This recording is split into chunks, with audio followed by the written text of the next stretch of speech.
RTP. Muy buenas tardes, estimados radioescuchas. Un gusto estar con ustedes una vez más. Hoy junto con Claudia Novoa, compartiendo el espacio en este programa suyo de Futuro en Acción. Y tenemos como invitado a José Andrade, director ejecutivo del Instituto Ecuatoriano de Economía Política, para hablar sobre su visión de lo que pasa en la ciudad, en las ciudades y en el Ecuador, que todos queremos que progrese, que mejore y erradicar algunos de los cánceres que tenemos, como la inseguridad. Adelante, Claudia. Hola, ¿cómo están? Buenos días. Encantada de tenerlo aquí a Joselo y poder conversar un poco sobre todos estos temas, ¿no? José, estábamos conversando con Claudia antes de que llegara sobre algunos temas vinculados con la campaña que se avecina, las campañas de alcaldes y prefectos. Y hablando de los alcaldes, el hecho de, y tú has trabajado y tenido negocios en la ciudad de Guayaquil, a mí me da mucha pena que el factor económico en Guayaquil se está deteriorando. Obviamente el gran beneficiario es la zona de acá, Daure, San Brondón, pero el gran perjudicado es Guayaquil. Mira que en Malecón han cerrado algunos negocios que tenían muchísimos años, como Resaca, por ejemplo, y otros más, el Mercado del Río. Pero Guayaquil necesita una especie de, como cuando resucitan a las personas y le ponen estas cuestiones eléctricas para CPR. el CPR, hay que resucitarlo. Y eso necesita a gritos Guayaquil. Tenemos una campaña a las puertas, hay unos candidatos que están ya perfilados, creo que todavía las inscripciones no han terminado oficialmente. ¿Cómo tú avisoras esto?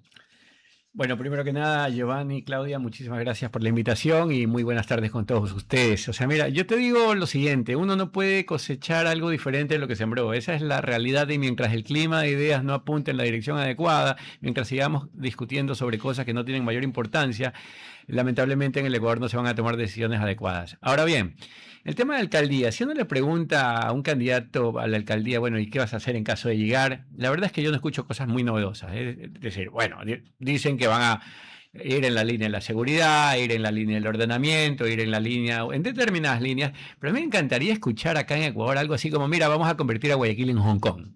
O sea, vamos a tener una zona económica de desarrollo especial en todo el sentido de la palabra, con todas sus letras ya, y en negritas, y que haya una normativa diferente para todo. O sea, en lo educativo, en lo de inversión, en materia comercial, que tú digas, mira, acá se puede instalar Silicon Valley, que acá, no sé, todas las grandes cadenas que en este momento no pueden ingresar al Ecuador por ABC motivos, pues van a tener un tratamiento diferente. Vamos a buscar una línea, vamos a conectarnos con el sector legislativo, con la presidencia, para cambiar las reglas de juego, de tal manera que Guayaquil se convierta en el polo de inversiones latinoamericano, o sea, si acá no podemos atraer banca internacional en todo el Ecuador porque nosotros tenemos unas reglas absurdas, pues en Guayaquil las tendremos, y acá sí vendrá la banca internacional, y acá surgirán los rascacielos, y luego el resto de las ciudades del país van a decir, oye, ¿por qué no hacemos lo que en Guayaquil se hizo? Porque ahí están los temas disruptivos. O sea, fíjate, en términos educativos, hermano.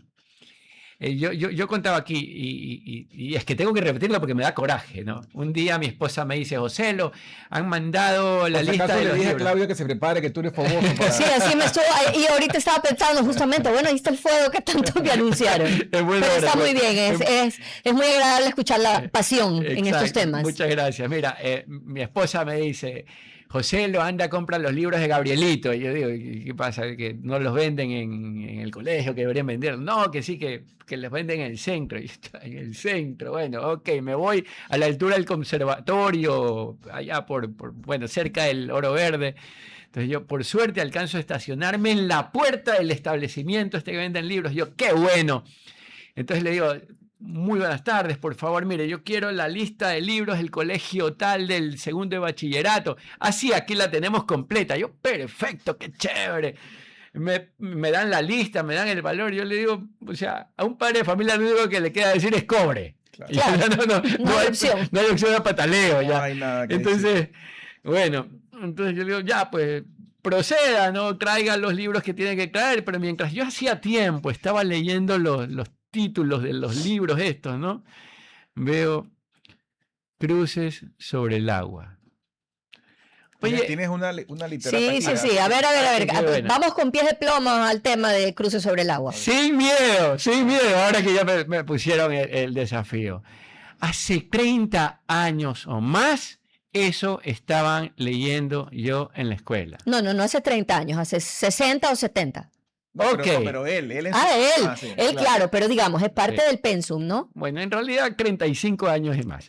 Ya, pero para ser justos, por Dios, ¿hasta cuándo seguimos repitiendo las mismas cosas cuando el mundo cambió? Por último, si lo que se quiere es de alguna manera ensalzar a autores ecuatorianos, algo han de haber escrito 30 años después, ¿ya? Entonces, eso, por no decir clásicos, y cuando me refiero a clásicos, algo hermoso, el Quijote de Cervantes, pues. Ahorita le venía diciendo a Natalie, que me acompañó acá, mira qué frase tan hermosa la del Quijote en el libro, cuando le dice, la libertad, Sancho, es uno de los dones más hermosos que dio a los hombres el cielo.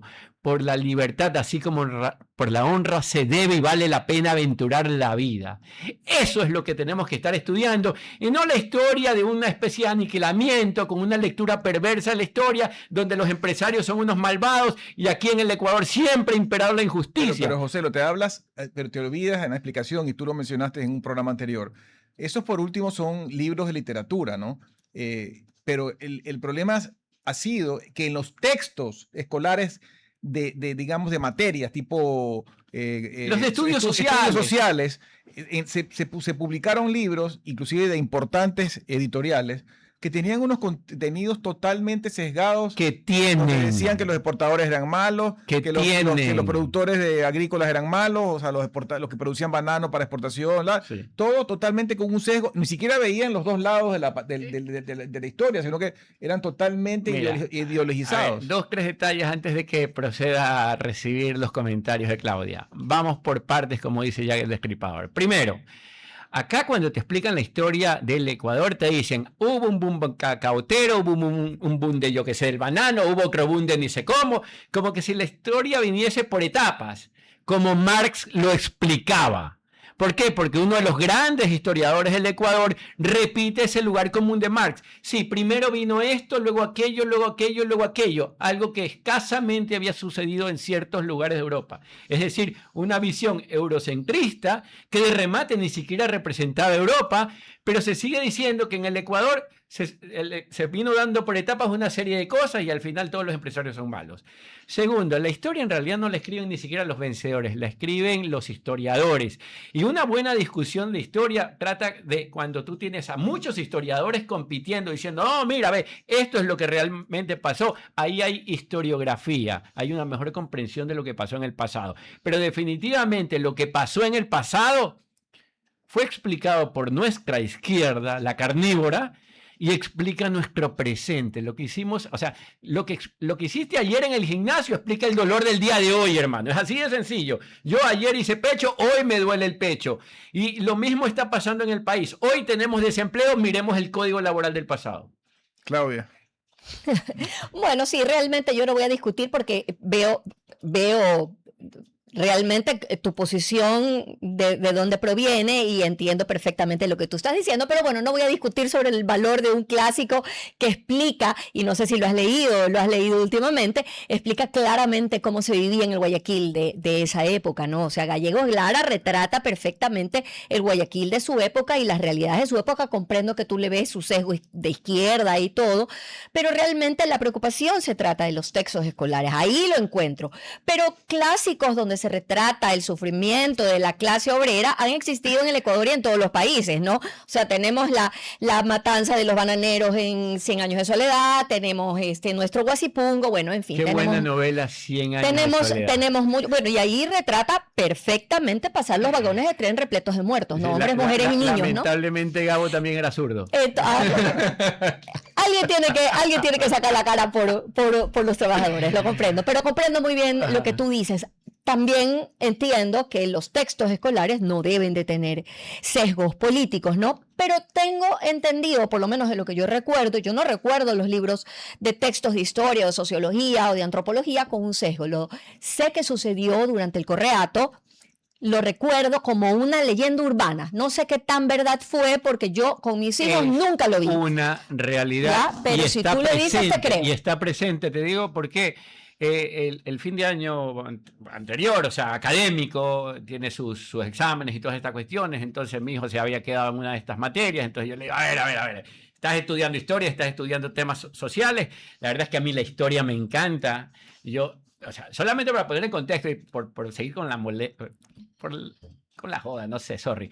Ya, yo he sido profesor de Historia y Ciencias Políticas, Historia y Filosofía de la Ciencia, Historia y Evolución del Pensamiento Económico, y entonces de tanto dar clases de historia aprendí a contarla, creo yo. Entonces yo le digo, mira, estás metido en esos temas, a mí me gusta hablar de política, a mí me gusta hablar de economía, déjame ver si te puedo ayudar, ¿no?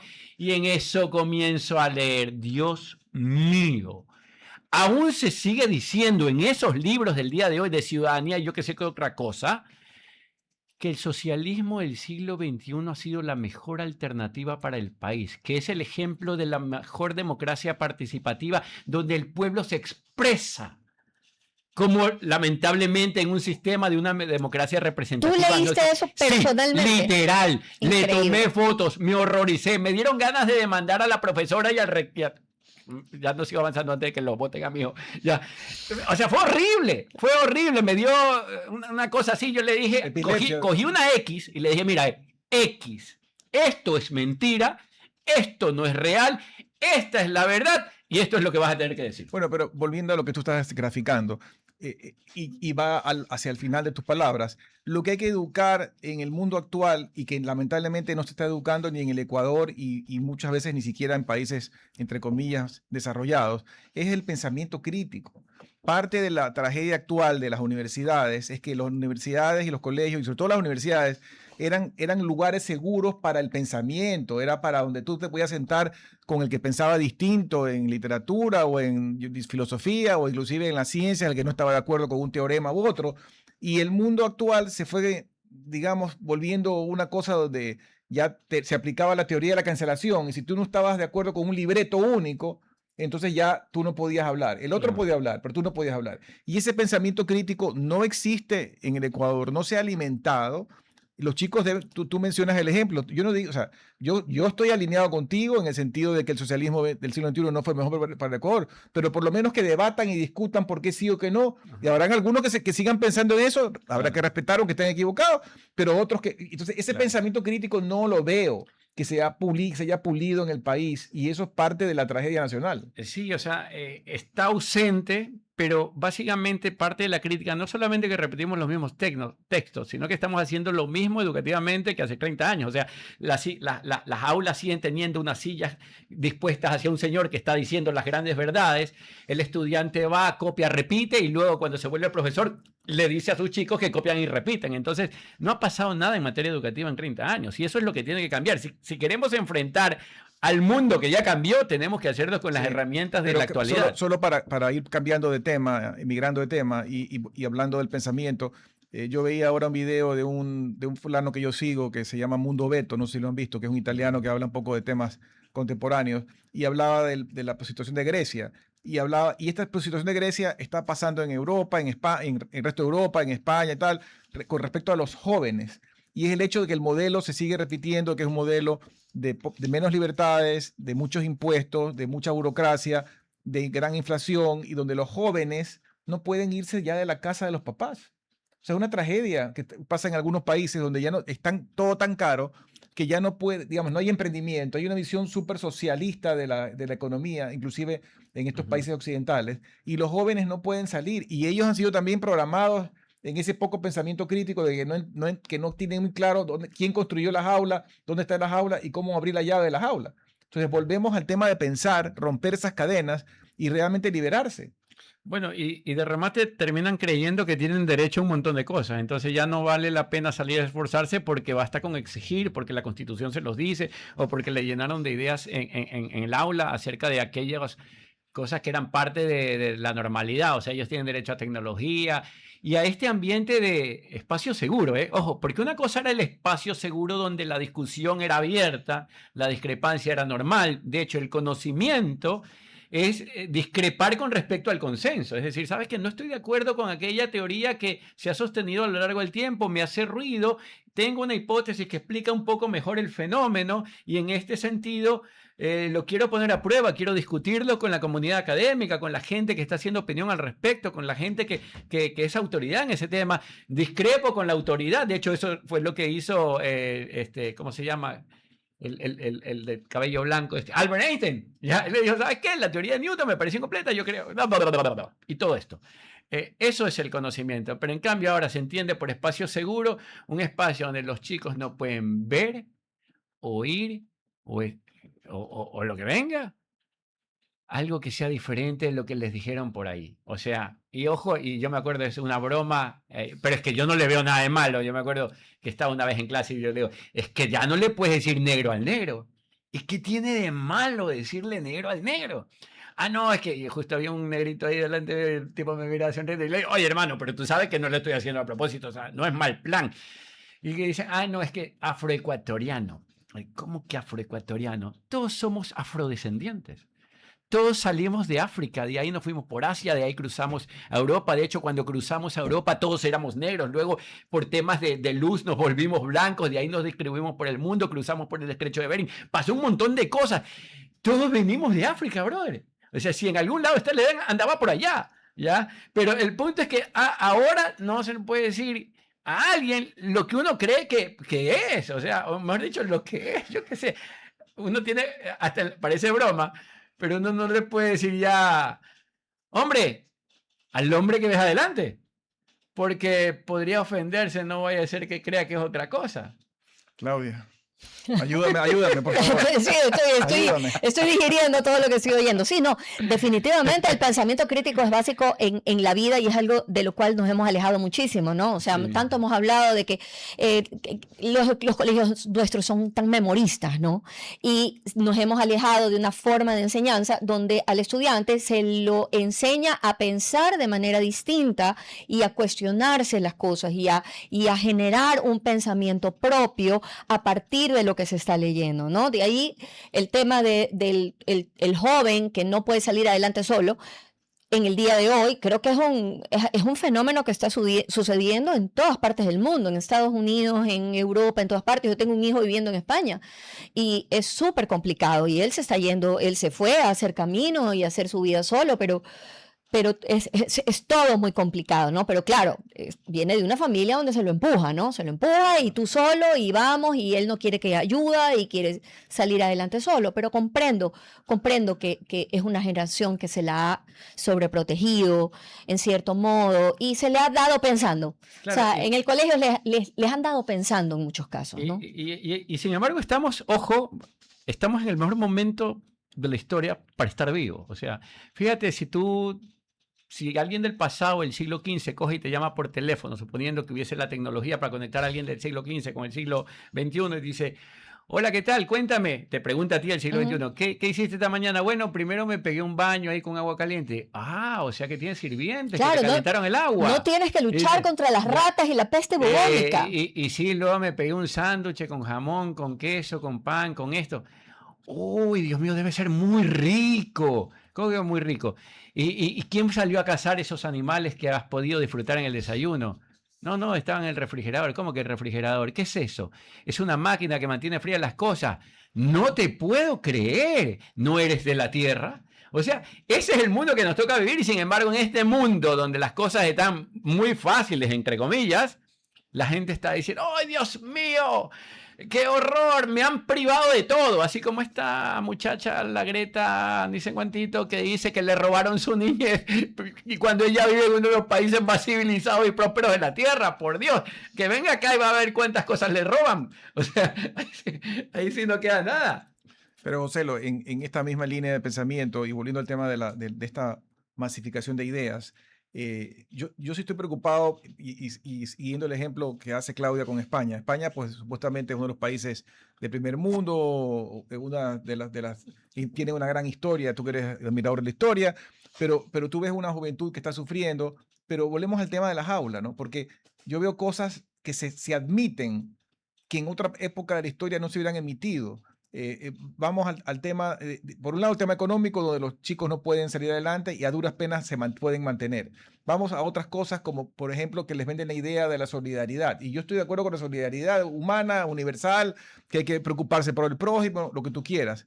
Pero tú tienes una invasión que viene de gente que cruza un espigón, porque no es que cruza, no es que viene, da la vuelta a un espigón y se te mete a un territorio que legalmente es tuyo. Que no te guste que sea tuyo es otra cosa, pero en todo caso es tuyo. Y viene toda una discusión, siguen la gente metida, muchos se regresaron, los que viven allí están hartos porque dicen que los tienen abandonados y no los están ayudando, y viene el discurso de que pobrecitos y que ahora hay que ver qué hacemos con la gente que está allí, y eso le cuesta al que paga impuestos.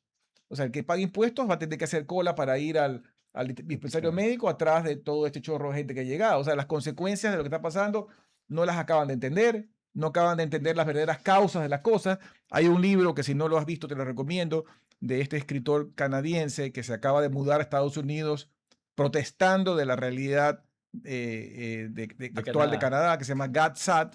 El último libro se llama Empatía Suicida. Y habla pues de este mundo de la empatía, porque pobrecito y que no sé qué, pero ese pobrecito tiene un costo, hay que saber entender qué está detrás del pobrecito, y la consecuencia del pobrecito es que el mundo occidental se está deteriorando y que los que no creen en esa teoría del pobrecito, como por ejemplo China, que creen en el mérito, que creen en el crecimiento, que creen en la ciencia, en la tecnología, anda a ver la calidad de los estudiantes de China, cómo las mujeres están también metidas en ciencia y tecnología, o sea, toda la historia, o sea, la realidad se comienza a ser evidente porque no la puedes ocultar para siempre, y las mejores universidades están creciendo en Asia, están decayendo las de acá. O sea, eso es pensar, o sea, es realmente entender las cosas y no la teoría del pobrecito. Mira, a ver, hay cosas por las cuales en el muy corto plazo hay determinadas cosas que no van a cambiar. Y mira, es sencillo. Si en Ceuta o Melilla los ingresos son de 25.000 euros anuales y en Marruecos los ingresos anuales son de 5.000 euros, tú tienes unos incentivos elevadísimos para cruzar la frontera. Es por decir, acá voy a ganar 5 veces más, punto. Entonces, y hasta ahí no debería haber problema. O sea, si tú cruzando la calle vas a ganar 5 veces más, cualquiera en su sano juicio cruza la calle. Claro. El problema es que cruzas la calle y no dices voy a trabajar para ganarme esos 25.000 euros anuales, sino que dices ya llegué, sistema de asistencia pública, acójame, dame residencia, dame casa, dame educación, dame salud, y que lo paguen los terceros. Pero también hay una historia Entonces política, es el estado de bienestar el pero problema. hay una historia política porque ¿por qué iban a votar esos una vez que los regularicen? Claro, ahí vienen los otros temas, y es precisamente por eso que la democracia no debería ser el escenario donde se vota sobre cualquier cosa. Ya, si tú tienes una democracia liberal occidental delimitada en la que tú puedes decidir sobre temas comunes, generalmente consensuados, no va a haber problema, porque nadie va a estar decidiendo sobre la herencia de la abuela, sobre la forma en la que te vas a vestir, sobre el tipo de religión que va a gobernar, va a regir en tu tierra, o sobre el tipo de educación. Brother, la educación es algo amplio y cada uno debe encontrar allá afuera lo que mejor le empate de acuerdo a sus valores, de acuerdo a las necesidades particulares de sus hijos. Pero cuando la democracia se mete a decidir sobre cualquier cosa, termina siendo que la democracia, entendida así, es un peligro. Claro, es invasiva. Totalmente, porque se extralimitó, porque la razón de ser digamos, del método que permite escoger determinada cosa debe tener unos límites naturales. O sea, yo puedo decidir sobre tal vez, digamos, hacia dónde va a crecer la ciudad. Me invento. Pero no deben decidir sobre el tamaño de tu casa. O sea, no sé. Hay cosas que ya redundan en el ámbito de la decisión personal. Y cuando la democracia se mete en todo, termina siendo una democracia que destruye, porque para eso no es la democracia. La democracia es un sistema de transferencia pacífico del poder. En el pasado, tú miras la historia, y el faraón era asesinado, digamos, o por su hijo, o el segundo hijo mataba al primero, y así venía el octavo, había matado a los 7 anteriores para llegar a ser el primero. No importa, eso le pasó a los reyes, eso le pasó en las distintas religiones. El cambio de gobierno era bastante más fácil. Era más crudo. Era bastante violento. Pero más sencillo. Tenemos que irnos a un corte breve y regresamos enseguida. Qué rapidez. Sí. RTP 96.5, a la conquista del mundo digital. Programas de opinión con referentes de la comunicación. Noticias para contar todo lo que está pasando en todo momento. Una variedad de segmentos con lo que necesitas saber. Todo para mantener a nuestra audiencia y seguidores siempre bien informados. Siempre. RTP. buena compañía. Gracias por regresar con nosotros a su programa Futuro en Acción. Para las personas que recién se enganchan, estamos conversando con José Lo Andrade del Instituto Ecuatoriano de Economía Política y estamos con Claudia Novoa como coanfitrión el día de hoy.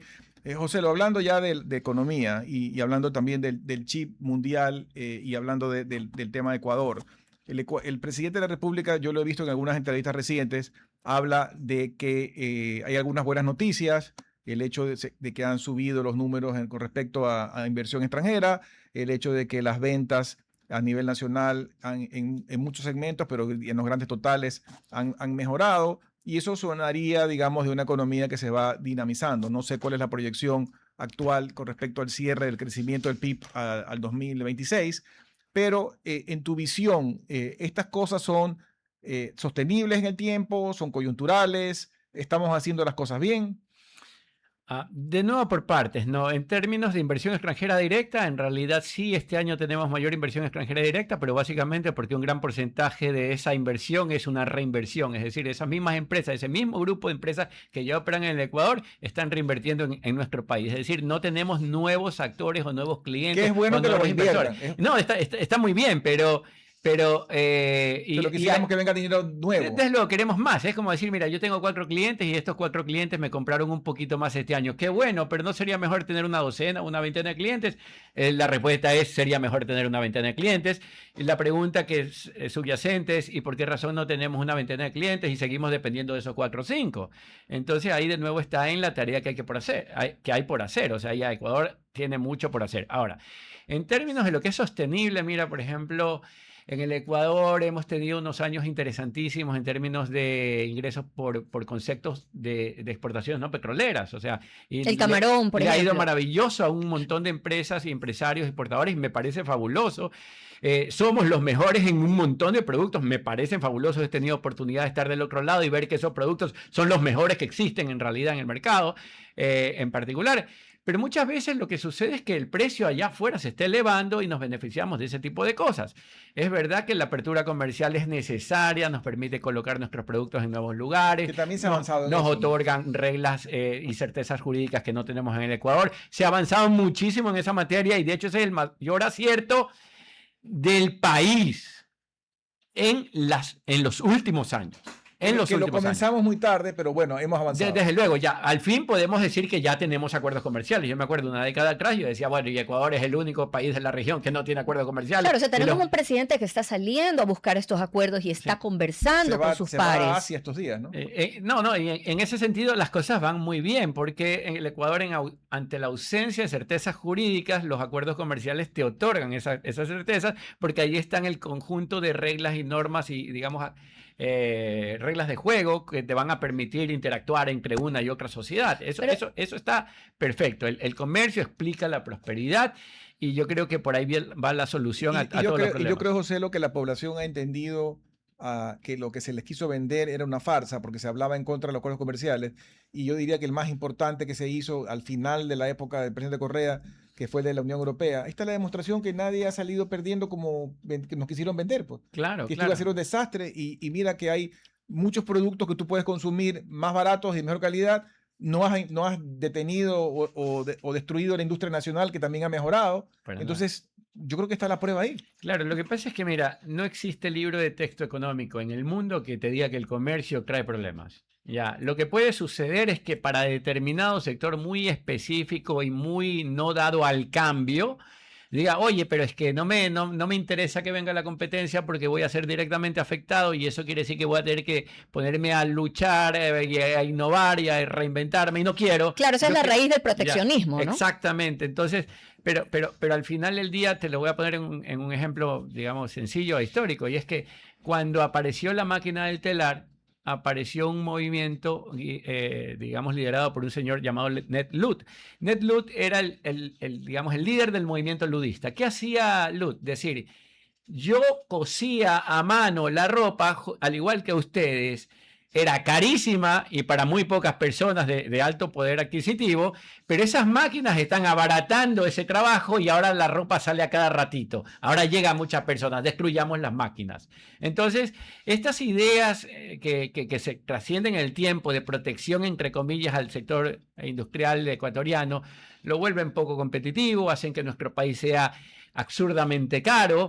El otro día me decía un empresario guayaquileño, mira, el hecho de que no podamos importar maíz libremente hace que aquí el maíz sea muy caro. Cuando el maíz es muy caro, la gallina se alimenta caro y el precio de la libra de pollo es mucho más alto. Es decir, perjudicamos a todas las personas que quieren comer pollo, y no me refiero al antojado de Kentucky, que está bien, que está rico, a veces me gusta, a veces no me gusta, sino que hay lo que diferencia a las personas que tienen ingresos altos de las que tienen ingresos bajos es que los que tienen ingresos bajos no se alimentan tan seguido con proteína, no tienen abundante carne en su casa, o el pedazo de carne que tienen no es tan grande como el de otra familia, José, y lo que queremos es que se alimenten mejor. Tengo una pregunta. Productos más baratos. ¿Cómo sale el presidente a hacer estos lazos comerciales con otras naciones y con sus pares? ¿Y cómo vende un país tan profundamente metido en un caos de seguridad, tan difícil de dar seguridad jurídica, seguridad personal, seguridad física? O sea, ¿cómo sale el presidente a vender un país en el estado que estamos ahorita? Yo te diría que es complejo, pero no imposible, pero el empresario que vive en Hong Kong, honestamente, no está mirando el canal de televisión donde tú ves que hay un sicario matando a Juan o a Pedro. Él está viendo otros indicadores y en particular le interesan las reglas de juego con las que va a jugar. ¿Ya? Y esas reglas de juego tú las puedes encontrar en un acuerdo. En el acuerdo dice, bueno, en caso de discrepancia lo resolvemos de esta manera. Estas son las reglas que dirigen los acuerdos de las partes intervinientes. Entonces, esas son las certezas que necesitan los inversores y los empresarios de afuera para poder llegar a invertir acá. Ahora, como todo toma un tiempo, ¿no? Esto es como decir, no sé, me invento. Tú dices, uy, tengo unas libras de más. Perfecto, vaya al gimnasio, póngase a hacer ejercicio, deje de comer mucho, coma un poco mejor. Perfecto. 3 días después no puedes esperar bajar 6 libras. No. O sea, eso es un proceso. Y en el tema de retomar la confianza y de ver que la inversión extranjera directa se acerque al país, nos va a tomar tiempo. Y es un tiempo de seguir haciendo lo que es necesario. Tienes que seguir yendo al gimnasio. Tienes que seguir comiendo mejor. Y con el paso del tiempo vas a lograr cosechar eso que era tu objetivo. Lo mismo le tiene que pasar al país. Pero el día de ayer justamente escuchaba a alguien que me decía, mira, José, es que te estás olvidando de un elemento importantísimo. Esto es políticamente incorrecto decirlo. De un elemento importantísimo que va más allá del impuesto de salida de divisas, que hay que eliminarlo. Y está la participación de utilidades de los trabajadores. O sea, la empresa extranjera que se va a Colombia dice, bueno, invertí, saqué un dinero, me lo llevo, no tiene impuesto de salida de divisas y se lleva su dinero. Acá me voy a llevar mi dinero, impuesto de salida de divisas. Oiga, pero también falta lo de la gente. A ver, un momento, ¿qué dijiste? No, pues tú sabes lo de los trabajadores. Explícame, ¿qué estás diciendo? No, es que hay un impuesto ya que tiene que ser repartido entre los trabajadores del 15%. Entonces a mí en Ecuador me queda muchísimo menos que en el resto de las economías latinoamericanas. Exactamente, usted lo acaba de decir con todas sus letras. Entonces no vengamos al país. Y el resultado es que más allá de las intenciones en papel, nosotros tenemos una sociedad empobrecida a propósito por la legislación que nos otorgamos a nosotros mismos y debemos asnar a la gente, alfabetizarla económicamente para que entienda que más allá de lo que se escribe, lo importante es el resultado, y el resultado, lo que los padres realmente queremos es que nuestros hijos en este país tengan oportunidades, que salgan de la universidad y entren en una buena empresa, que formen una buena empresa, que hagan vida en el país, y si quieren irse, pues que se vayan, porque tienen una mejor oportunidad allá afuera, pero no porque es el único camino que le queda, ya que se volvió profesional, y además por un tema de seguridad personal, porque a todo el mundo acá le pueden dar... Oye, ahí tengo una pregunta, porque tocas el tema, como tú dices, políticamente incorrecto de la distribución de utilidades por ley, de la participación. Hay países donde no es obligatorio por ley, pero las empresas, como un tema de incentivar a los trabajadores y motivarlos a que sean Desde más... luego. La crean y crean sistemas de profit sharing o de compartir utilidades. Y sirve para que el empleado se sienta más dueño de la empresa.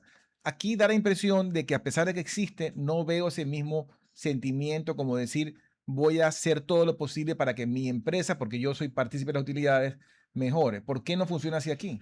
Bueno, también eso es parte de esa cosecha de ideas que tenemos en el Ecuador, donde el empresario es una persona mal vista, Como el donde hay enemigo, ¿no? recelo, donde, no, ¿para qué yo voy a entregar mis pulmones a ese señor que llega tarde y en un carrazo?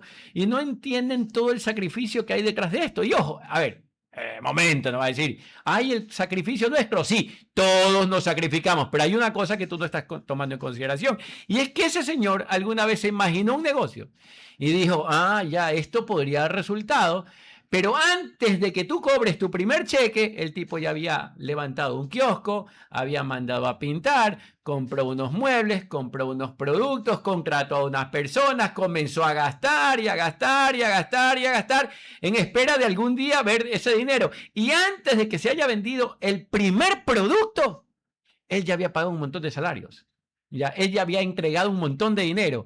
Y da la casualidad de que ese mérito no lo tiene aquel que llegó y dijo, mira, yo voy a trabajar en tu empresa, ok, ¿de qué hora a qué hora y por cuánto? ¿Ya? Porque al final del día no se pierde lo mismo. El uno, al igual que tú, tuvo sueños, pero a diferencia tuya, intentó llevarlos adelante. Y si las cosas salieron mal, pues salieron mal. Pero cuando las cosas salen bien, enhorabuena por él y enhorabuena por ustedes, porque en la medida en que un negocio se hace grande, más oportunidades hay para todos, incluyendo la oportunidad que tienes de crecer, incluyendo la oportunidad de que el día de mañana, siendo uno de los mejores empleados, estés en la Agencia Sur, por ejemplo. Oye, te cuento una anécdota que te va a gustar porque tenemos un amigo en común que ya falleció, que era Carlos Alberto Montaner.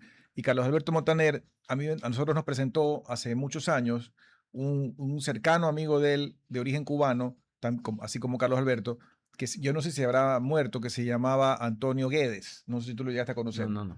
Pariente del comediante famoso Álvarez Guedes. No sé si te acuerdas de ese comediante. Tampoco. Bueno, eso no era de tu época. Yo sí lo recuerdo. Y este era médico. Obviamente, como muchos cubanos, había migrado a España huyendo pues, de la isla. Había tenido que revalidar su título y trabajaba para la Seguridad Social española. Pero él era muy metido con Carlos Alberto pues, en los temas políticos y demás. Y esta conversación estamos hablando hace más de 20 años. Y él me decía que en España las cosas iban a terminar mal porque él veía que la juventud tenía más ambición de ser funcionario que de ser empresario. Y esa predicción de él se cumplió porque España está como está, porque esa predicción se fue cumpliendo en el tiempo y cada vez peor. Y aquí también, o sea, aquí se creó también una generación de jóvenes que querían trabajar para el Estado, que no tiene que ser, no es malo trabajar para el Estado, o sea, no estoy satanizando eso, pero si la mayoría quiere trabajar para el Estado o ser funcionario, ¿quién va a generar riqueza? Y esa visión de hace más de 20 años, como te digo, se ha cumplido y es parte del chip mental que explica lo que tú estás diciendo. Mira, Carlos Alberto Montaner, una persona genial. La verdad es que todavía tengo pendiente de pegarme un whisky con unos hielitos para ver ese mensaje que le dejó a la comunidad para la posteridad.